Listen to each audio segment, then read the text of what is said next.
اگر دل کو بچانا ہے تو یہ ویڈیو لازمی دیکھیں۔ آپ کو لگتا ہوگا کہ دل کی بیماری کی سب سے بڑی وجہ کولیسٹرول یا نمک ہے۔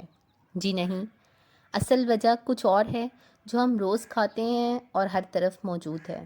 میں نے ایک ہارٹ سرجن سے پوچھا، جب آپ اوپن ہارٹ سرجری کرتے ہیں تو دل میں سب سے بڑا مسئلہ کیا نظر آتا ہے؟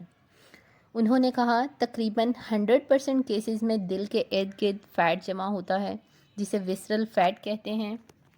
یہ فیٹ دل کے مسلز یعنی کارڈک مسلز اور آرٹریز کو نقصان پہنچاتا ہے۔ اب سوال یہ ہے کہ یہ ہارمفل فیٹ بنتا کیوں ہے؟ تو اس کا جواب ہے انسولین۔ اگر آپ کے جسم میں انسولین کا لیول زیادہ ہو تو آپ کا جسم فیٹ کو سٹور کرنا شروع کر دیتا ہے، خاص طور پر آپ کے دل کے ارد گرد۔